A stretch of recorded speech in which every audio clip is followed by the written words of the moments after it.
and welcome to the Latinx Business Podcast.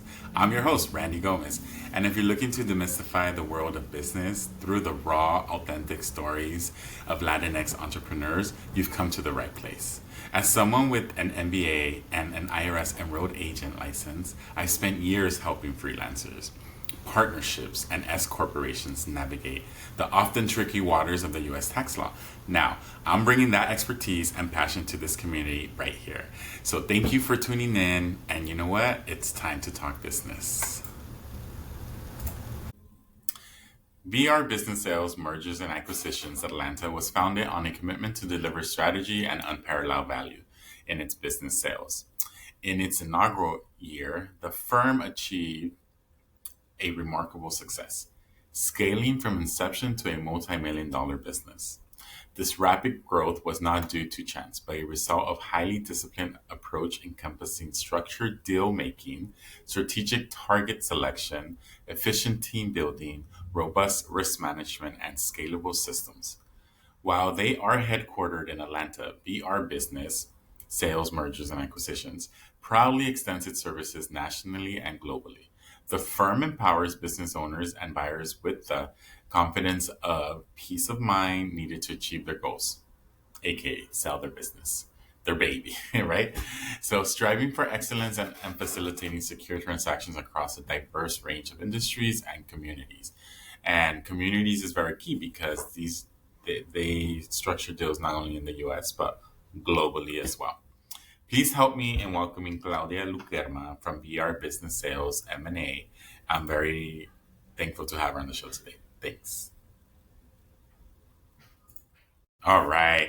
Hi, Claudia. How are you? Thank you for joining the Latinx Business Podcast Show. Hello, Randy. Thank you for having me. Glad to be on your show. Thank you so much for joining. I know you're a businesswoman and your time is very valuable, so I appreciate you taking the time today. First question. What is your preferred pronoun? She? She? All Her? right. Thank you. Yes. And how do you identify within the Latinx business community? You know what? It's interesting question because I'm a proud American Latin businesswoman. I was born in Colombia, but I built my life, my family, and my career in the States. And you know what? I'm here, but I carry my Latin roots everywhere. Actually, you can tell with my accent never goes away. So yes, Colombian in America. And then, okay, so we can say you consider yourself a Colombiana in, correct. okay. Many people dream of scaling quickly, but few actually do it, right? Out of fear, or maybe they want to grow slower in their business. What are some key strategies and decisions that allowed you and your team to grow your VR business sales in Atlanta to a multi-billion-dollar office in just 1 year? Okay, first of all, Randy, was not luck, actually. With my partner in life and business, my husband Rancy, Huh? we it's interesting because I own a business before, another type of business, right? And on my professional background, I has been always dealing with business owner, with franchisees, all the stuff. So with doing this business that I have, I said, you know what? I'm gonna sell the business, if I sell the business, Rancy, you are going to quit your job and we are going to start another business.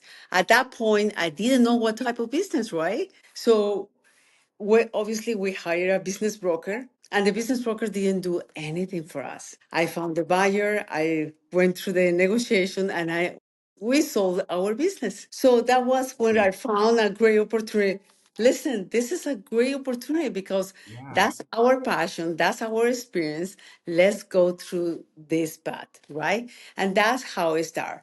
So when we start, actually, we have the experience to set up the company for success, and that carries a lot of commitment, a lot of effort, right? Ups and downs, and you are ready to hit the mountain and go through. So that's basically it. I didn't know that background because, in like doing research to find out about you guys and your company, you guys promote, that you guys are a business broker in sales and acquisitions of businesses.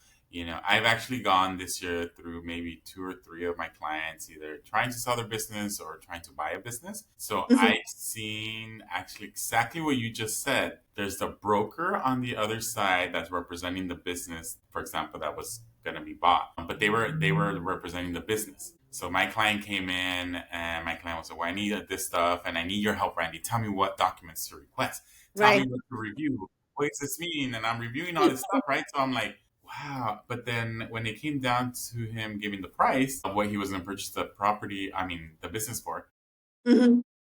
the broker was just very cold. Yeah. Give us a Yeah. better offer. It was like the most simple email we can see. And in my mind, I was like, wait a minute. My client has spent like 6 weeks researching all this stuff. And I was like, I don't know if they're trying to play hardball or what the deal is, right?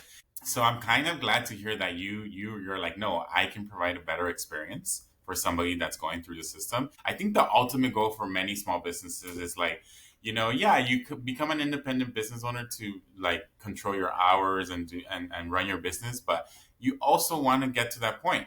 The ultimate goal is sell your business so that you can cash out on your hard work.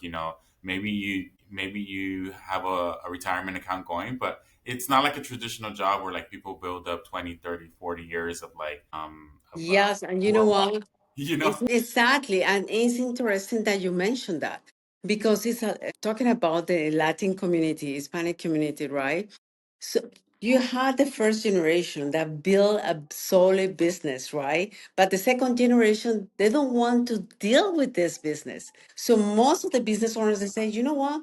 Business is going to die with me. I don't have any options or choices, right? So, and you're gonna be surprised that most like a 89% of business owners, they don't know the value of the business. Just start from there. So when we offer free valuations, right? And when you know, oh my God, yes, I have something to sell. So I can be able to enjoy life, right? Or change a career or do something else, or do right? something else. And Yeah, yeah, yeah, absolutely. I So going back to your question, let yes, me tell you another thing. yes, So obviously we have our experience, 25 plus years of experience together with my partner. So when we start the company, we built the systems, let's say all the systems supported by AI. Why? Because we are not setting the company for today. We're setting the company for what we want the company to be in 5 or 8 years, yes. right? So everything is supported by AI. What that means that our response time is super fast, right? We are smarter, right? Yeah. And it aligns what our expectations as a company. Because like you say, a lot of business owners wants to sell and the broker never come back to him then, or it takes 1, 2, 3 weeks to respond to them, right? For us, response time is one of our priorities. We, our customers and clients. Oh wow, that's to produce during this time um, buying period. I forget the name. What it's called when you lock in the that you're gonna review all the documents. ¿Cómo se llama ese? Like a 30-day notice or 45 days for me to be able to review all the documents. What is that period called? The due diligence. Due diligence period. Yes. It's a what between 4 or 6 weeks. I'm not sure what you guys use, but It yeah. depends on the business. It's not a standard time. It depends on the type of the business. Uh, So it can be able to go for 30 days to 6 months. It depends on the type of and size of the business. So that makes sense. Okay, that makes a lot more yes. sense. Yeah. Yes. So what I was saying about our response time is someone contact the office today, they are going to receive a call back today or no later than tomorrow morning. That's it, right? When the buyers are inquiring about any particular business, we reply right away to them. So the feedback that always receive is, oh my God, you guys are amazing. Because actually, when I request information for a different kind of business, I had to wait like a 4 or 5 days for the listing broker to get back to me. That's one of the secrets for our office as well. Because our commitment with every single person, it doesn't matter, it's a customer, it's a client, or is just asking for general information, is the same, right? Yeah. So it's No. just we are fast responding. We provide a clear and honest answer, right? And we provide a value representation. That what is behind BR, value No. representation. So we put that one in every single thing or interaction that we have with our customers, clients, or business partners. Gotcha. And then I did hear you say that you guys provide a valuation of the company along when you take on a business. And you're so right. So many of these clients of mine don't even know. First and foremost, there's businesses out there running everything cash. Or there's businesses out there who like run half of the business cash, half of the business through credit cards and stuff. They don't even have financials, right? When you incorporate in any state, just background for the audience, you agree to maintain books and records for your company. Now, there's no legal law or structure or state that requires you to have a sophisticated QuickBooks online system or Sage or Soho books or anything like that. You can maintain books and records of your company the old traditional way by hand. Like every day you write how much you sold, every day you write what you spend money on. Those are your books. And then you make the receipts back that up. So when you say that most companies don't know what they're worth, I 100% believe you, because if 80% of the people trying to sell their company don't even know what it's worth, then you can't even get them onto your platform to be considered, Yes. right? You have to do that work ahead of time. So, and how does that work with you guys though? So that's just part of your fees, or that's just one of the free services you guys offer? We offer a free valuation. Regular valuation is completely free because, first of all, we know exactly where the business is, right? And Randy, not every single business is ready to be sold, right? So it's a lot of businesses that the business owner has to do a lot of homework to get the business ready to be sold. So So when we value the business, is sometimes the honest truth hurts, right?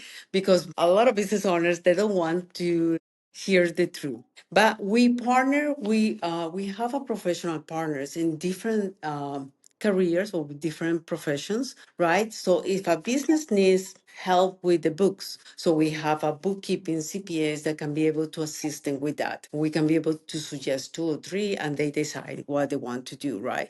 If they need help to increase sales, to grow the sales of the business, right? Because in order to sell a business, you have to show that your business is profitable, right? That you're making money. You are not selling the business when you are losing and everything is negative. No one is gonna be interested to buy that kind of business, right? So we suggest or we introduce the business owner to a business coach that can be able to help them to increase the sales for that business. gotcha. That's really instrumental. I'm glad you mentioned that, because I was gonna say, what is the average time frame that you see a business that's not ready to be sold? Like they first come to you, how much time do you think it takes them to get ready to be sold? Are we talking about 1 quarter, 3 months, 6 months, or is it a longer process? What's your Actually, great question. And the truth is, it's not black and white. It's a lot of gray area. And every single business is completely different and has a different kind of, let's say, efficiencies, right? That they had to go over and cover. I have business owners, Randy, that they don't have the books up to date. So the CPA or the bookkeeping has to go back 5 years to bring it up to date. So can you imagine? So it's going to take at least 1 year to have all the books ready, yeah, right? So it takes a lot of time. Or if your business you're not making money, it's going to take at least 1 year or 1 year and a half or 2 years to bring the business to the level that needs to be in order for you to sell, to just recover the investment that you did when you start the business, at least. at least. Yeah, no, that makes total sense. And I think you hit the marker there, because I have so I work with clients. I do their books, right? So because we do taxes and bookkeeping here, when we bring on a client that needs catch up for 1 or 2 years, I would say for us it's about a 2 to 3 month process to catch them up.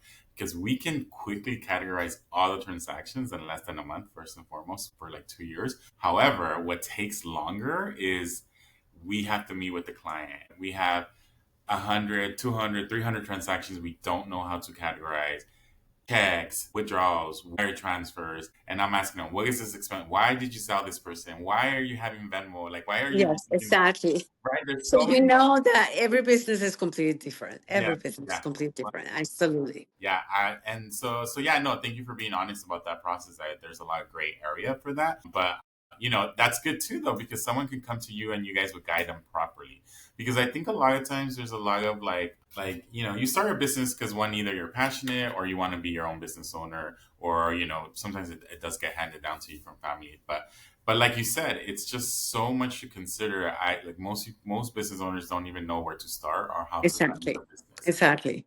Yeah, so thank you. Your office closed its first deal within 4 months of opening, and then just another one in 7 days. What was the difference between those two transactions? Why did one take 4 months and the other one 7 days? Okay. So remember that the 4 months is when we start the company, right? So when we start the company, and before we start the company, obviously, we went to a training with the headquarters and all this stuff. And they tell us, you know what, Rancy and Claudia, uh, don't be discouraged. You're going to have your first listing between 5 to 6 months, 7 months. You have to just get ready to have that. So we look at each other and say, that is not going to happen with us. Forget it. Seriously. We say, no, that is not going to happen. So on the first months, we treat the business like we are on a marathon. Honest. So we spoke with so many business owners just to let them know about our company, our services, how we can be able to help them, right? But we were not trying to sell anything or direct them to sell the business. It's just to let them be aware of what we were providing at that particular time, right? And we went to so many meetings, BNI, Power Course, networking, Chamber of Commerce, you name it, right? And we received the first listing in 4 months, right? Based on the experience that we have from our previous experience of 25 years, our database is huge. We have over 80,000 qualified buyers and investors ready to buy a business. So, can you imagine the window that you had to market your business if you want to sell with us is huge. And what I say at the beginning, one of our priorities is the time response, right? So when we have an inquiry, once again, all our systems are AI supported, right? So when someone inquires or shows any type of interest, automatically they are going to receive an NDA. You cannot be able to see any information from the business without signing an NDA, right? And all the processes start from there. So the buyer is always engaged, right? And we can be able to sell the business in that way. So that's why in 4 months, right, we have our first listing. We have our first listing in 2 months, 2 months after we opened, and we sold the business in 4 months. We sold the business in 4 months, Yeah, yeah. right? And after that, we still coming and coming. And we have just 1 year, Randy, and we had 10 people working for us, right? Already 10 people, 10 business brokers. We're growing in such a fast pace just because the quality and the service that we provide to the buyers, to the sellers, to the potential, the equity groups that are looking for any specific line of business. So we try to maintain everybody satisfied, right? Yeah. And cover their expectations. That's probably the biggest secret that we have. I think and I love that secret that you're saying that it's a secret, because I actually think that's how business should be run every day. But it doesn't really happen in reality. People don't call back. People don't follow up. I have clients who I think I talked to maybe a year ago, 2 years ago, and then I just got an email like 2 weeks ago from this one gentleman that I spoke to him in April. And I always, number one thing, reply to my client, answer their questions, like get back to them in like 2 days, max 3 days. Maybe during tax time, I'll get back to them the next week. But that's just because I'm really busy. I think that was one of the biggest pain points, or it is one of the biggest pain points in accounting and taxes as a field in general, because there's so much work that every accountant just gets swamped with work. So the tax and accounting field is known notoriously for not getting back to their clients, for not reaching back out to their clients. So when I started my company, first foremost, I wanted to make sure that like we honored our clients who were coming back, who are loyal. Because of them, we have work, right? So you gotta really how things work out. Like my real bosses are my clients, and they don't, that's the way I think about them. So no, thank you for sharing that secret. Of course, with international experience expanding to the Middle East, South Africa, and the US, how do you adapt your business approach across different cultures or economies? And is there like an example you could give us of a business you sold in one of those areas? Yeah. Actually, probably you don't know this. We were living in Saudi Arabia for almost 8 years. And at that particular time, I have a company that was helping small and medium-sized companies to make them franchisable. So I was traveling all over the world between Middle East, Central America, South America, and the States. Wow. Okay. So that builds the experience to talk and deal with different cultures, right? Because, for example, in the Middle East, in South America, and Central America, it's about relationship. Before you start talking about business, you need to have an interaction with the family, know the values, be their friend. Honest, be Yeah. their friend. Once you pass that bridge, Yeah. you can be able to talk about business and you have a huge opportunity to Yeah. really help and interact with them, right? However, in the States, people often more quickly, they move quickly and they are more data driven, right? They want to know the numbers, they want to see the results and this. However, the emotions are always there, right? As Hispanic, we are very emotional people and we show the passion, we show everything that we're doing, right? If we like it or not. So when the emotions are there, so once they start to interact with us, they start to go to that side as well. So we establish that relationship. And when you establish that relationship, open another window, right? Because the people start to be more honest about what they want, their expectations, and what they want as an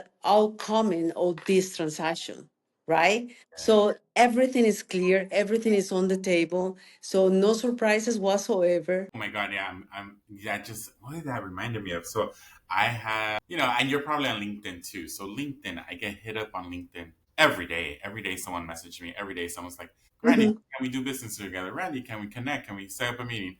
And I ignore them and I ignore them and I ignore them because I don't know who this person is. Yeah, they weren't referred to me by another person I know. I know that their number one goal is to get a sale from me, so I won't respond to them. And so right now, what you said, like, in Latin America, we want to get to know the person and we want to know who they are, what their true intentions are. Exactly. I think that it might seem like we're not conducting business. We're like, come have a coffee with my family and la mesa de mi familia. But you're like, you're really vetting this person, right? Because who are you doing Yes. business with? Like, and I feel like the American way is so numbers driven, like you said, data driven, that a lot of times I feel you lose the humanity aspect of like you're running a business and like with you need people to run the business. You need people you can trust. You need people that are loyal, that are going to work hard for you, that are also going to want to push your company forward. So, like, thank you for explaining that because I just connected the dots and it's always been there. I couldn't figure out how to phrase it because, yes, it is a difference in culture, but it really comes down to being a savvy business. Yes, and you know what? And we act as a bridge between the different cultures.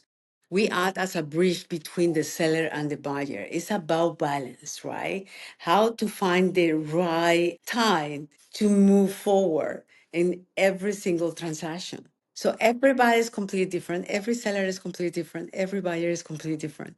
So we are here to make things happen, to make everybody feel like that they are in the right place, they have the balance, and they are getting what they're looking for. Okay, and talking about humans and humanizing this experience, right? Because at the end of the day, it's individuals selling their companies or Mhm. buying a Yeah. company. What is the most common emotional hurdle you face of business owners when they're selling the company or when they're buying a company? What is the biggest emotions that get in the way Wow. that come up?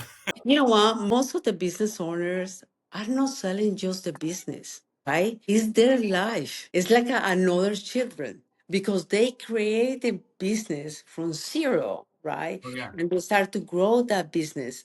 No, and just to let it go is a huge challenge for that because a lot of business owners say, okay, if I sold my business, what am I gonna do tomorrow? Yeah. Right? Nada. So they don't have a clear vision or plan of what they're gonna do after they sell the business, right? So that's one of the biggest fears.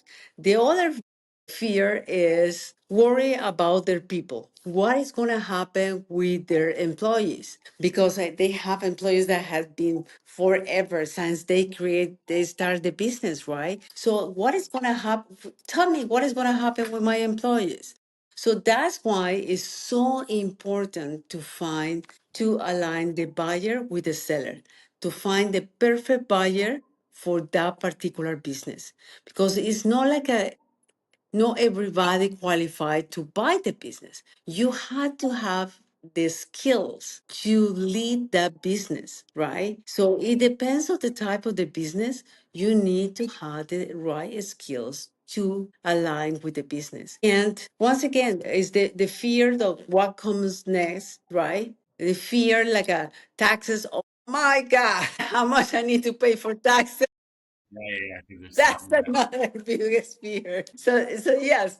So basically, we go over all these topics when we are doing the evaluation for the business. When we are exactly. So they are exactly. They know what is going on and what is going to happen, right? And start to get ready for that transition. Obviously, after they sell or we sold the business, they are going to be part of the business to make sure that the new owner is going to be successful, right? And this business is not going to come down. yes. And you know what? I have a one side comment. So if they're worried about taxes, you have to refer them to me and be like, Randy will run an estimate for you and tell you how much taxes you're gonna pay. Right? I can tell people like this is your tax that's gonna be due next year. So, Yes, and then yes. two, and I'm sure you have CPAs and accountants that help work with you guys too.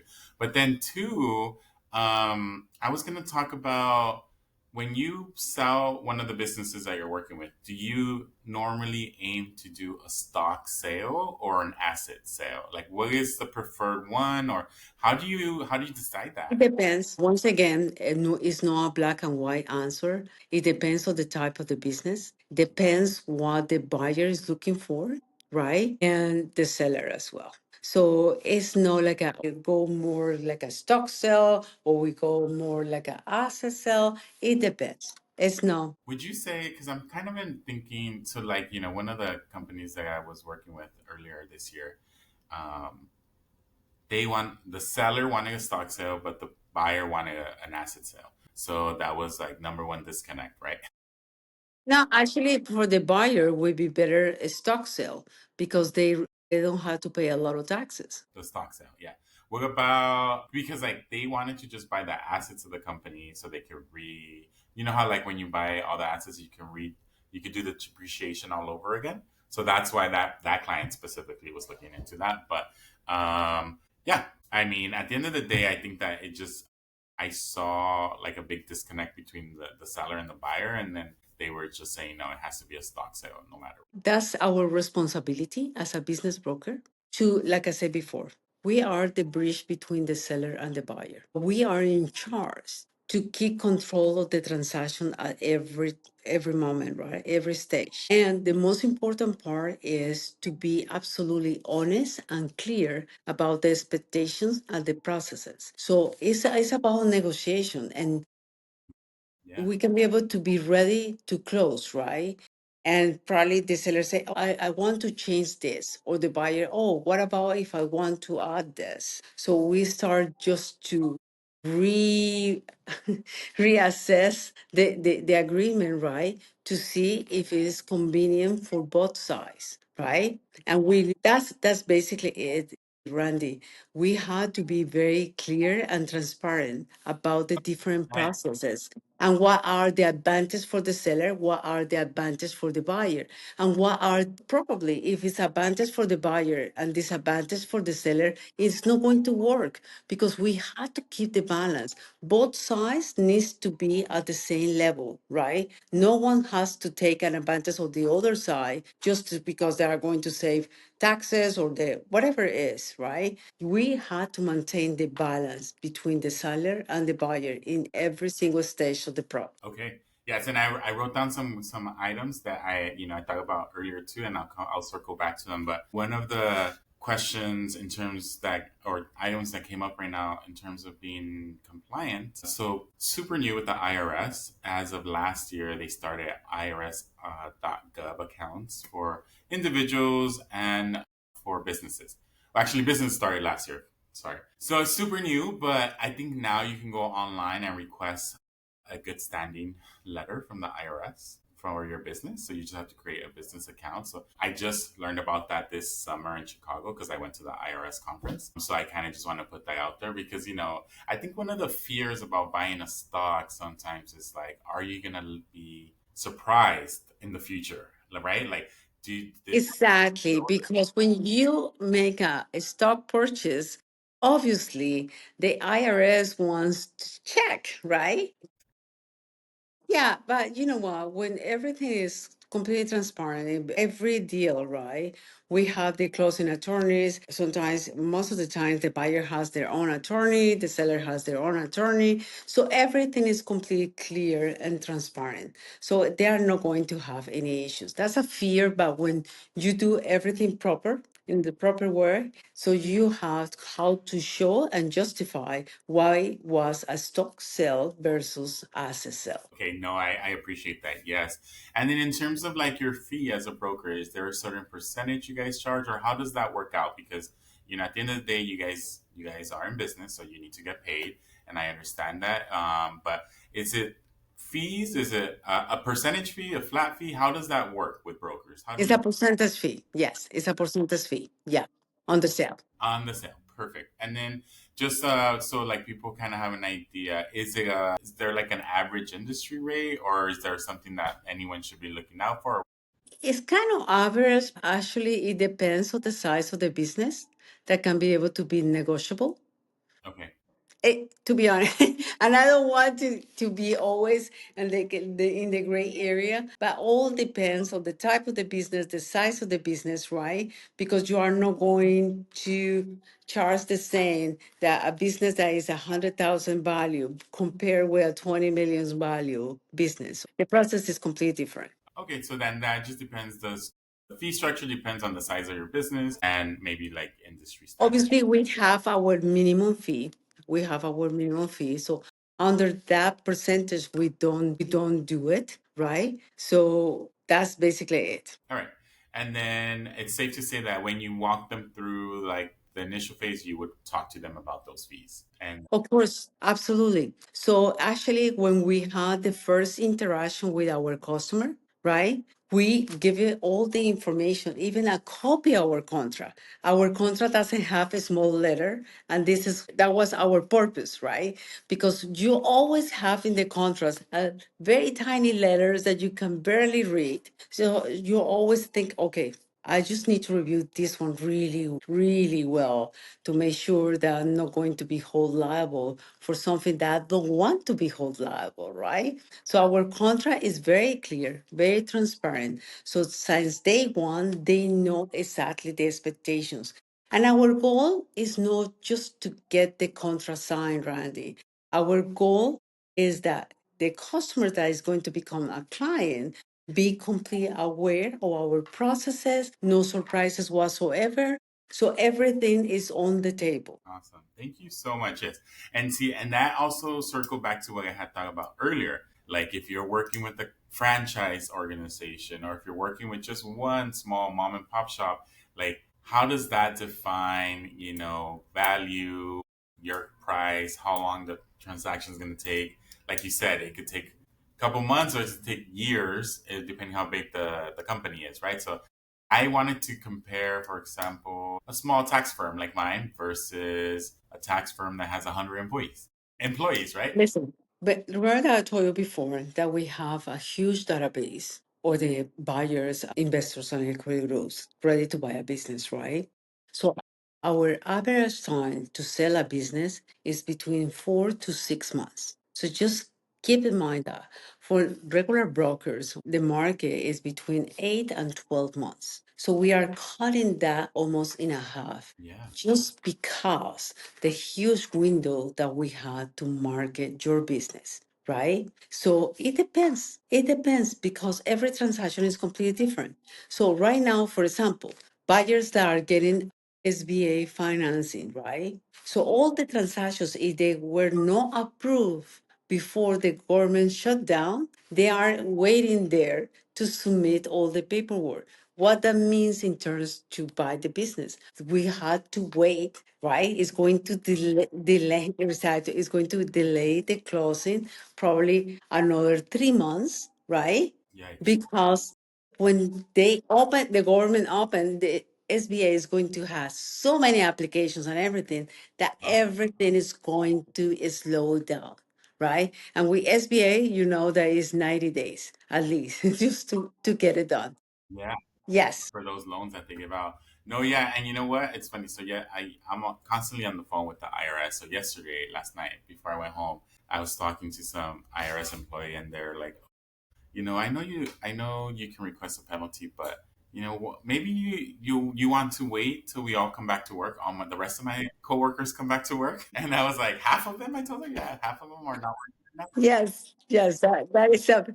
But it is the reality, and you cannot be able to cover or be apart. So Yeah. you have to work with that as well. No, okay. No, I appreciate that. For our listeners considering on acquiring a business, what are the top red flags you look for in a target? And what are the green flags? Like, let's say they're looking to buy any business. What? Perfect. So red flags that you need to look for it. Sometimes you go to a business, right? And the business owner is the one that does everything, right? It's just one person working in the business. So basically, that person is the business. Yes. That's it. So you are not buying a business. You cannot go to buy the person. So it's nothing to sell there. So a business is a must, needs to have a structure, right? That you can be able to continue the same operations, producing the same product, doing the same type of service once this owner decide to sell it. Yes. No, gotcha. Yeah. And, I'm part of this other business group. And yeah, that's also the number one thing they promote. They promote, like, if the business runs because of you, you're not ready to sell. You cannot sell your business. Correct. So, Exactly. and so many people do everything on their own or maybe not try to cut corners, but they're like, hey, instead of hiring someone to do this, I could just do it myself. And that's very true. This year, No, seriously. Another part we already talked about it is about the books, right? If you don't have a messy or unclear financials, right? Why you want to get that? You don't know exactly what you are getting in the business. What is the revenue? What is the operations, the cost? Everything. No, nothing. So you cannot be able to go into to buy a business when they don't have clean books. Everything has to be clean, easy to understand, and have a clear overview of the business. Other thing is that some businesses has a huge dependence on one or two customers, right? What happens if the customers decide to take their business to another company? So you don't have a business, yes, yes. So, right? no, Yes. I If had, they have issues with the landlord, right?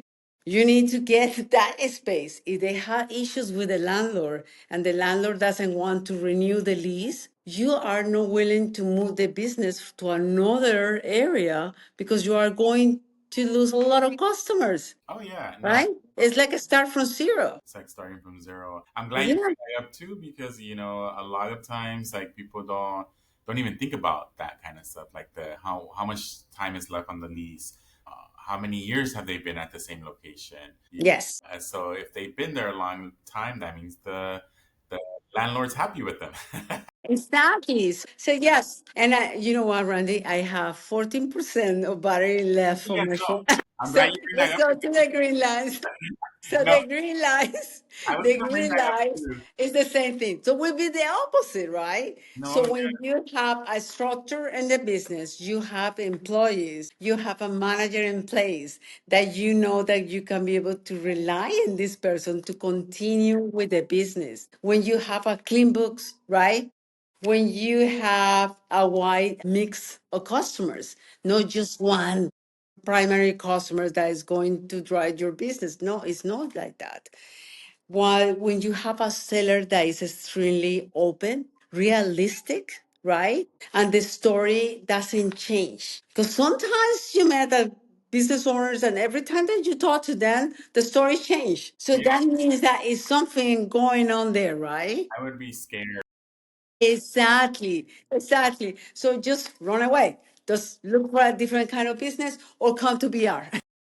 Come to us and we help you. No, no, no. So definitely in the podcast notes, I'm gonna have your email, your website, so people can contact you if they wanna, look into selling their business.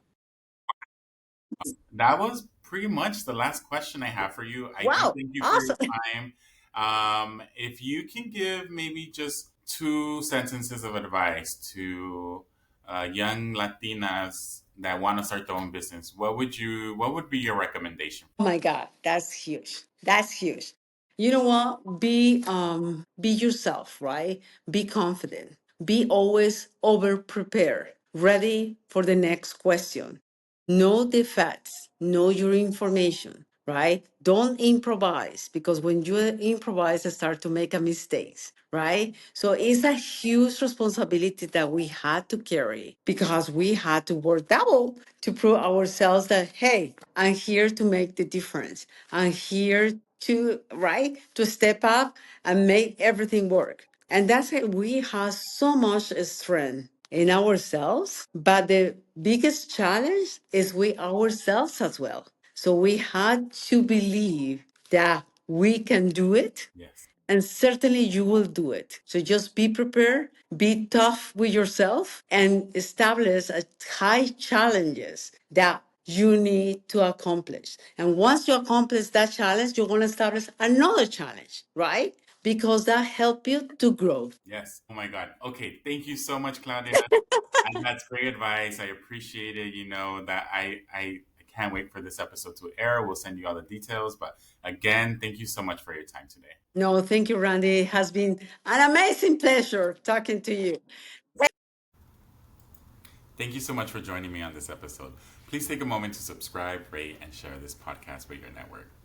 Your support helps our Latinx business community grow stronger with every listen, and I truly invite you to connect with us. Send us your questions, your comments, or even your own business stories to randy@rgtaxes.com. I would love to hear from you. Until next time, keep learning, keep building your business, and keep growing your business mindset.